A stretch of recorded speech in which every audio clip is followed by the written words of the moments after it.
Bonjour à tous, on se retrouve aujourd'hui pour une vidéo sur le foie gras, comment le dénerver déjà, le déveiner, voir comment on en vient à bout pour ceux qui ne connaissent pas, et puis éventuellement comment le préparer. Donc moi j'ai opté pour vous montrer les trois façons les plus courantes vraiment pour le préparer le plus facilement possible. Enfin, quand je dis facilement, c'est avec les moyens du bord entre guillemets, avec ou sans sonde pour certaines cuissons. Notamment dans le bocal, qui ne correspond pas du tout, en tout cas, je veux le préciser, à une conserve. C'est juste le mode de cuisson qui fait qu'il est dans un bocal. Et puis j'ai fait une cuisson dans une terrine au four avec des pommes et une cuisson en rouleau avec une sonde. Là, donc c'est un peu plus précis sur celui-ci. Donc on part sur une cuisson 47-48 degrés à cœur, mais on peut pousser jusqu'à 50, 52 en fonction de la qualité des foies. Pour ceux qui le veulent bien cuit, on montera au moins à 55. Mais attention, méfiez-vous que votre foie soit vraiment de très bonne qualité afin de pouvoir obtenir un foie gras qui ne fonde pas en cuisson. Donc moi, je préconise sur une fourchette de 47 à 50 degrés à cœur. Il y a toujours une inertie, donc c'est-à-dire qu'en sortie de cuisson, votre foie va continuer de cuire encore un petit peu. Il va prendre encore 1 ou 2 degrés. Et donc, vous obtiendrez un produit de qualité et vous pourrez le conserver. Donc, on est parti à nos fourneaux, à nos casseroles, à nos couteaux. On y va! Donc voilà, nous sommes sur notre foie gras, puisque là, on est dans une journée canard. Donc voilà, vous avez 2 lobes, puisque notre foie, à l'origine, était comme ça dans la carcasse d'une canard. Donc là, vous coupez les 2 lobes. Donc vous avez un petit, un gros lobe. Si vous avez des petits bords jaunes où le fiel a touché, c'est toujours mieux de les enlever. Bien sûr, le minimum. Vous voyez, vous remarquerez, j'ai mis des gants, c'est quand même plus pratique. Donc là, vous avez le haut du lobe. Vous incisez légèrement. Donc là, on travaille vraiment sur un foie gras ultra frais. Donc je le précise parce que ça se passe pas vraiment comme ça quand vous avez un foie gras acheté dans des magasins que je ne citerai pas, mais où le foie, vous savez pas trop la date d'abattage, vous savez pas depuis quand il est au frigo.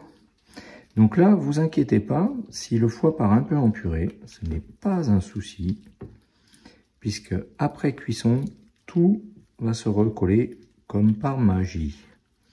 Donc, on va dire l'inconvénient, entre guillemets, quand votre foie gras est éviscéré à chaud, c'est-à-dire qu'il est vraiment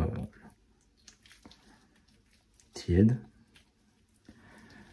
il part un petit peu en purée, comme ça, mais c'est normal. Quand vous avez un foie gras que vous avez acheté dans un quelconque autre magasin et qu'il est réfrigéré depuis un certain temps, vous sortez votre foie au moins 1 heure avant, dans une pièce tempérée, un linge dessus, vous l'enlevez de son emballage déjà, parce que le plastique, s'il est sous vide, est isotherme.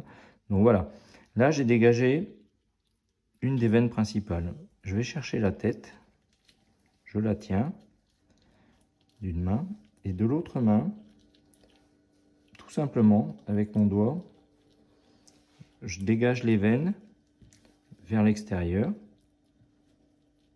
pour que je puisse la décoller tout doucement et enlever toutes les petites vénules qui vont vers le bord du foie.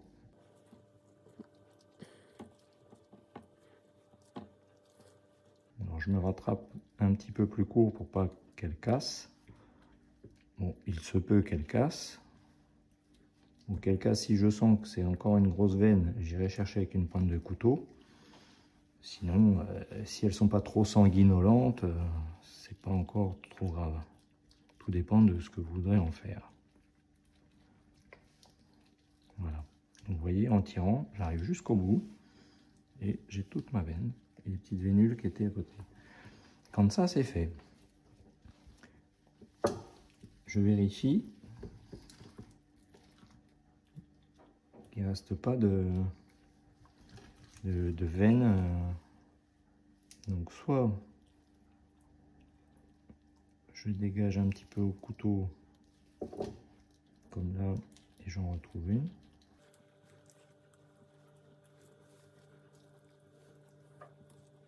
Voilà. Là en haut, j'avais vu qu'il restait un morceau. Voilà, voilà, c'est vraiment... vous faites le tour. voilà. Quand vous êtes arrivé, voilà, vous avez fait le tour, en général, tout dépend comment elle s'est positionnée, mais en général, vous avez deux veines superposées et vous en retrouverez une légèrement en dessous. Tout dépend dans quel sens vous prenez, mais voilà. Vous avez une grosse veine principale, mais vous en avez une aussi légèrement en parallèle, superposée, on va dire. Voilà. Donc là,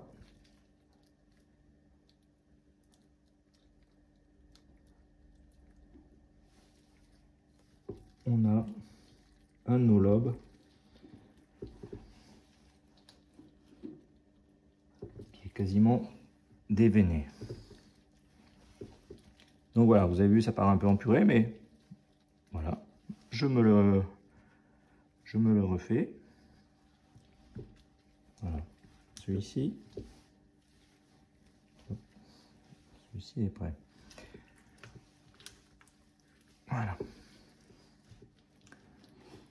Là où j'ai coupé, il y a la tête en fait qui démarre. Je la récupère, je la tiens. Donc là sur ce petit lobe là, pareil, vous avez deux veines superposées quasiment. Donc la première, vous la prenez, pareil, du bout du doigt, vous suivez. Alors il est vrai que si vous avez un foie gras qui est passé au frigo, ça ne se passera pas aussi vite, on va dire. Parce que même après 1 heure sorti de votre réfrigérateur, il ne sera pas comme ça. Vous aurez quelque chose de beaucoup plus ferme et de beaucoup plus cassant. Comme pour celui-ci, quand il sera cuit, il va se recoller, c'est pas un problème. Mais c'est plus les veines. Vous voyez là, tout à l'heure, j'étais là, j'avais une tête de veine là, l'autre est un peu plus loin. Donc je la pince du bout du doigt, je vais la chercher. Et pareil, hein, je procède, je fais glisser, je dégage pour que les vénules, en tirant tout doucement dessus, se dégagent. Vous voyez, là c'est quand même sanguinolent, donc j'arrive à les voir. Et si ça casse, comme c'est le cas ici, j'irai la chercher avec la pointe du couteau tout à l'heure pour la sortir complètement. Vous voyez, hop, là je l'ai. Vous voyez là comment ça vient là, j'ai vraiment toutes les petites vénules qui sont suivies. Donc là l'avantage c'est que comme elle est sanguinolente, je sais aller la retrouver tout de suite. C'est pas toujours le cas, notamment quand vous avez du foie réfrigéré.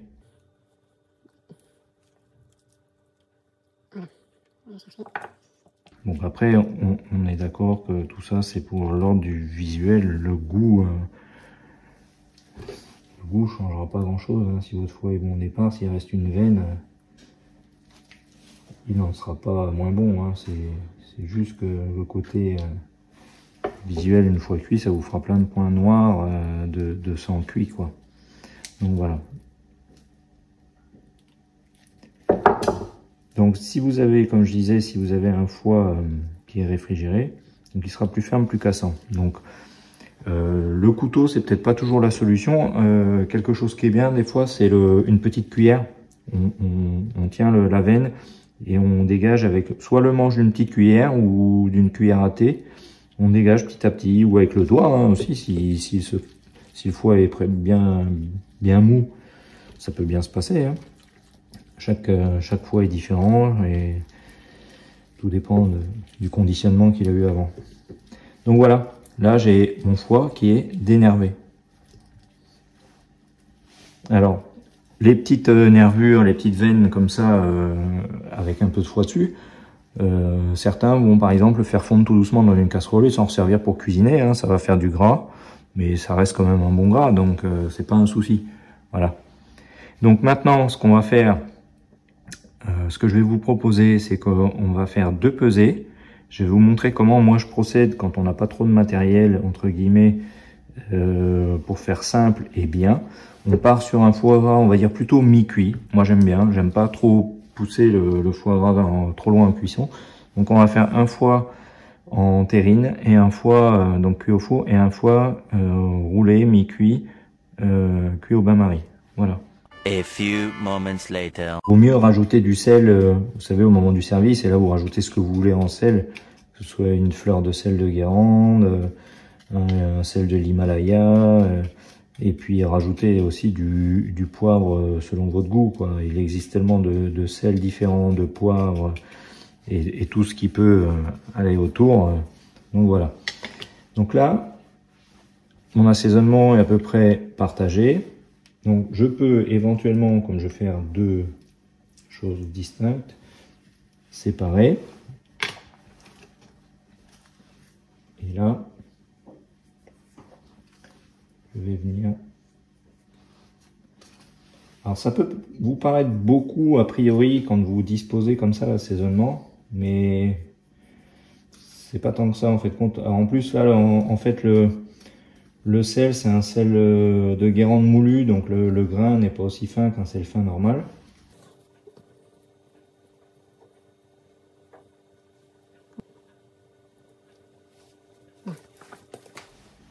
Donc voilà, on a une partie qu'on va faire en rouleau. Et pour ce faire, je mets dans du film. Donc là, je vais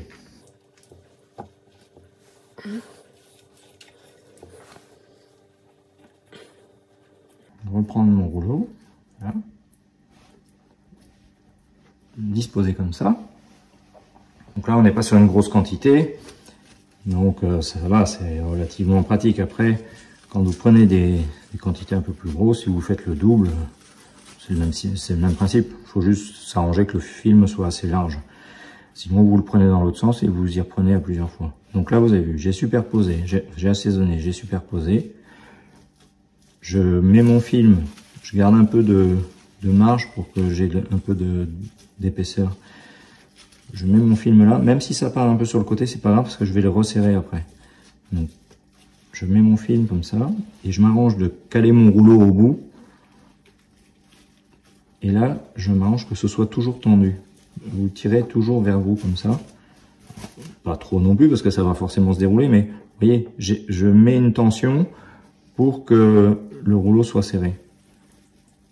Moi, vous êtes sûr que voilà, comme vous avez fait quasiment un tour ou deux, vous ramenez comme ça et vous renouvelez l'opération. Alors c'est important de serrer dès le départ parce que même si ça vous paraît beaucoup étalé, dès que vous allez reboucler votre rouleau, vous allez voir que ça va reprendre sa taille initiale. Je coupe. Je ferme un peu comme une papillote. Et là, je le roule comme un bonbon. Vous voyez? Et là, plus vous allez rouler comme ça, plus, vous voyez, en resserrant, je reprends du diamètre. D'accord? Donc là, je peux laisser se dérouler un peu parce que c'est quand même relativement bien noué. Alors, il y a 2 options. Soit vous nouez directement au film, soit vous prenez une ficelle. Alors moi, ce que je fais, je prends ma ficelle dans ma bouche. Elle sort de la plotte. Donc, de la plotte à ma bouche, ma ficelle est distribuée. Et j'ai les 2 mains libres. Ok? Donc, je tiens mon foie gras. J'ai ma ficelle d'une main. Et la tension qu'il y a entre ma main et ma bouche, c'est moi qui l'a fait grâce à ma bouche. Ok? Je tiens la ficelle entre les dents et ça me permet de pouvoir serrer comme je veux et de pouvoir faire un nœud avec une seule main. Vous voyez? J'ai ma ficelle de tendu. La ficelle passe sur mon pouce. D'ailleurs, index majeur, la ficelle est coincée, je la repasse dans la boucle sous mon pouce. Je la sors, je suis toujours en tension, je serre. D'accord?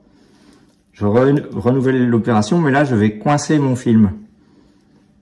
Je renouvelle la ficelle sur le pouce. Index majeur, j'ai la ficelle de coincée, je repasse sous le pouce dans la boucle, je serre. Et là, quand j'en ai fait deux comme ça, on va dire que c'est le nœud de sécurité. Je peux serrer. Là, par précaution, je peux resserrer, puisque ça a pu se desserrer. Et là, plus je vais serrer, en fait, plus... Alors, si vous avez assez tourné, il n'y a pas trop de risque d'éclatement. Si vous n'avez pas assez serré, et que votre film est de mauvaise qualité, ça peut éclater. Auquel cas, vous serez obligé de recommencer l'opération.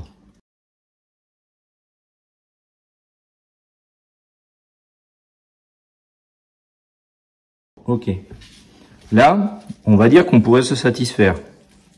Vous le cuisez comme ça, il n'y a pas de problème. Mais il y en a qui vont me dire, ah oui, mais il y a de l'air.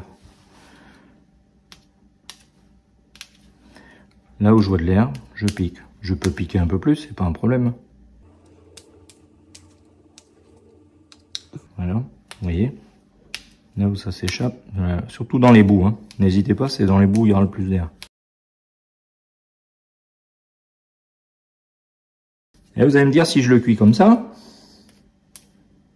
je suis au contact.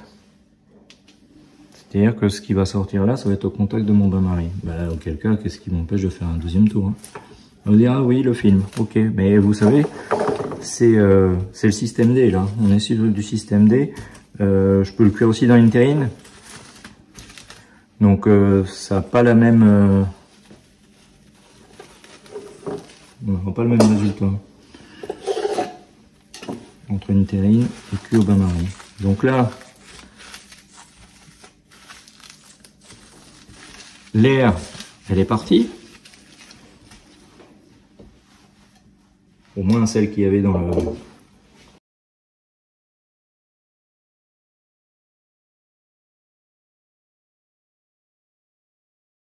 Là, je peux refaire un nœud. Mais je sais que de toute façon, le foie est déjà serré, que sa forme est déjà donnée.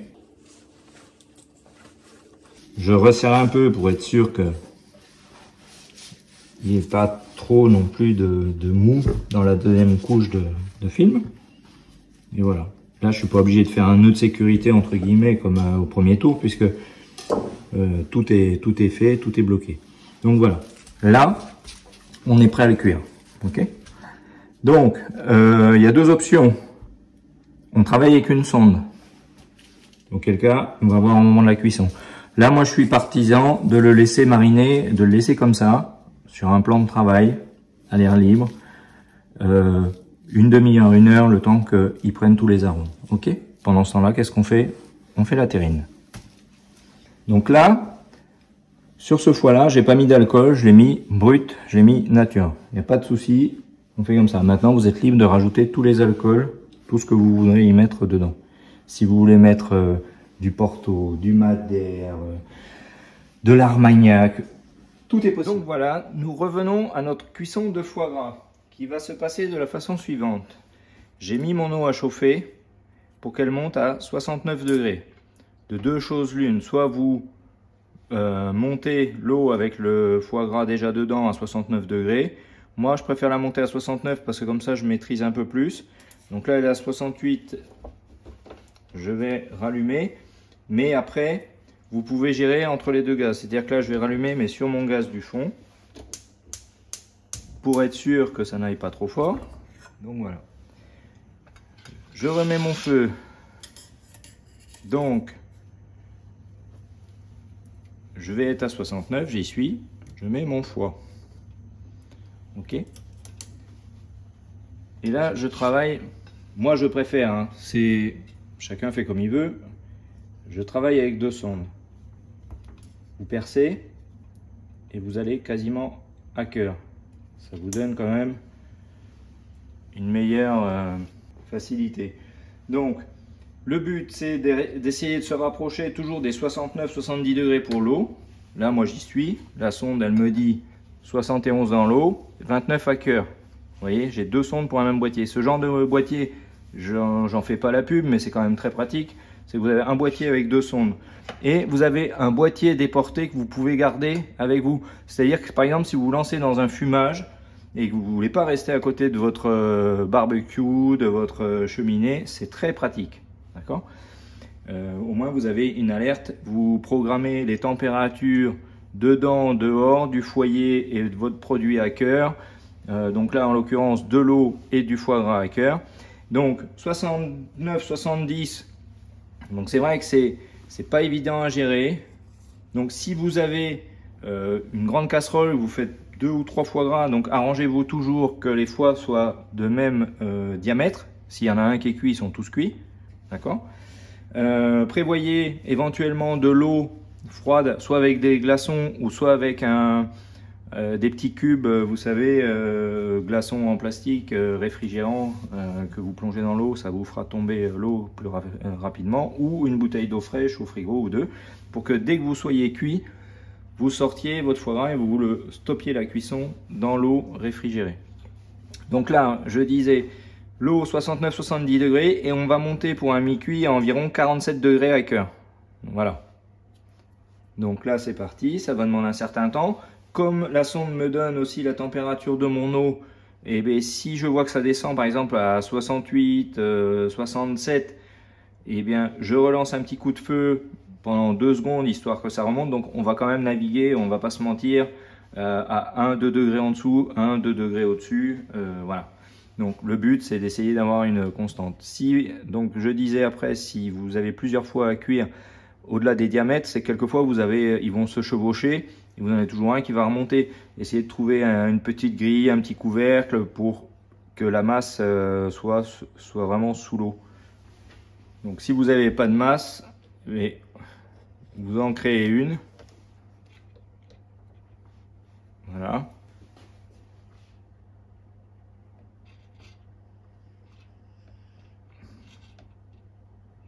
Voilà. Là, vous créez une masse. Du coup, votre foie est vraiment sous l'eau. Et en même temps, vous avez la possibilité de continuer de surveiller la température. Là, je suis descendu à 68. Je remets un petit coup de flamme. Et on est parti. Si vous voulez cuire un peu plus, c'est tout à fait possible. Si vous n'aimez pas le mi-cuit. Pour moi, c'est pas vraiment un mi-cuit. Moi, je trouve qu'il est très bien comme ça, en fait. Et c'est surtout, vous travaillez un foie qui a été frais, qui est abattu du jour, vous avez un super produit, donc moi je trouve dommage d'aller surcuire en fait. Mais bon, libre à chacun. Si vous voulez monter et l'avoir un peu plus cuit, vous pouvez monter jusqu'à 50, 51 degrés. Après, le risque aussi, c'est que plus vous allez monter en température pour avoir plus cuit, et plus vous risquez d'avoir de fonte. Hein, c'est le risque. Si vous tombez sur un foie de mauvaise qualité, si vous commencez à avoir du jaune partout, vous allez voir que votre produit, il va perdre beaucoup, et à la fin, vous allez être un peu déçu du résultat. Bon, certes, c'est toujours bien qu'il y ait un peu de fonte, mais il n'en faut pas trop. Voilà. Donc là, vous voyez, je vous parle et j'ai dépassé mon alarme, sonne, parce que c'est ma température critique. Donc là, je stoppe tout. Je suis monté à 72, 73. Donc voilà, là c'est bon, il n'y a pas de péril en la demeure, on va dire. Mais sur certains foies, ça peut réagir très vite. Vous pouvez avoir une fonte qui s'opère très vite. Là, je connais mon produit. Je dirais pas je mettrai ma main au feu parce que j'aurai mal, mais je sais qu'à la fin, on va avoir très peu de fonte. Donc voilà. On reste sur cette cuisson et on se retrouve fin de cuisson. Donc voilà, on arrive au terme de la cuisson. Donc j'ai mon beeper qui m'a alerté. Vous voyez, 47 degrés à cœur. Je vérifie quand même que en bougeant un peu la sonde, je sois bien à cœur. Je sors ma sonde.